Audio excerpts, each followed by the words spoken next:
Well, hello, beautiful artisans. Thank you for joining me today. I wanted to address the question of blocking. What is blocking, and when do I use it? Do I have to use it? And these type of questions. So blocking is essentially a way of shaping your granny square. It's making the granny square a little bit more of a defined square. It's bringing out your stitches a little bit better so you can see them better when you connect your squares.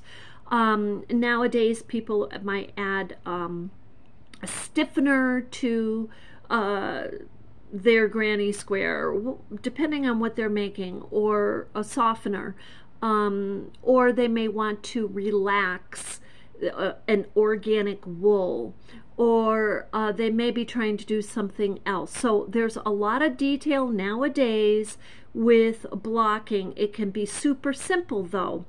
It can be as simple as using an iron to with steam to press and shape and make your square a little bit more of a square. Or you can use a blocking board and you can fully submerge your granny squares into water and then put them on this board, stretch them out according to a grid or no grid, however you want, and then let them dry for a couple of hours. Or like I said, you can add certain, whatever it is, to your fabric to manipulate your fabric a little bit more. Or you can spray and stretch. Spray, stretch, and pin. So there's a number of ways. Or look, even like the sock factory, the sock was pulled over a specific shape and steamed. And so that's another way to do shaping, right? So anyway, I hope that answers the question on blocking. Now, do you have to use blocking? And I will tell you, when I get squares that are behaving in such a beautiful manner, that they're lining up beautifully, and I don't have trouble seeing my stitches, I don't see a huge variance between my squares, I will work my squares. Now, you can always realize too that when you wash your item, whatever it is, I would say, hand wash in tepid water. Now, when you do that, you can also do blocking right there at that stage. You can stretch it if that's what you're trying to do. Now, working with acrylic is different from working with your organic fabrics. So I used to work with wool. I did a wet felting wool, and my scarves, which I will do again, and I'm just trying to get a little room to do that. But with the scarves, I would, when I was ready to do what they would call shibori, okay, which this is a type of blocking, is you take the wool and you tie it around the pebbles, or lay it onto the pebbles, press it in, or whatever you're going to do, get it in the position you want to let it dry.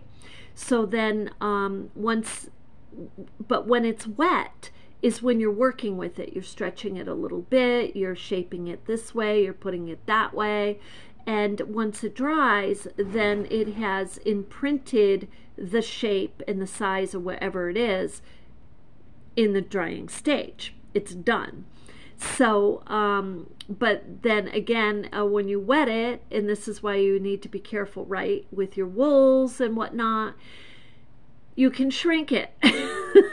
So that's why I always say tepid water, gentle, very gentle. You don't want to throw a piece that you worked hard on and then have somebody buy it and throw it in a washing machine where it's agitated right down to a size that's ridiculous, right? So anyway, basically it is optional. It has the methods of blocking have developed over the years, and crochet started way back in 1820, And in Ireland, where they were using a crochet slip stitch, they were slip stitching to create lace to make a living.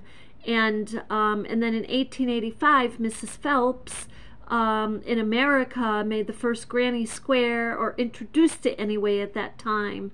And did she use blocking? I don't know, but I can tell you by looking at the squares with images out there of pieces that were made in the late 1800s, I'm guessing that they did not do blocking.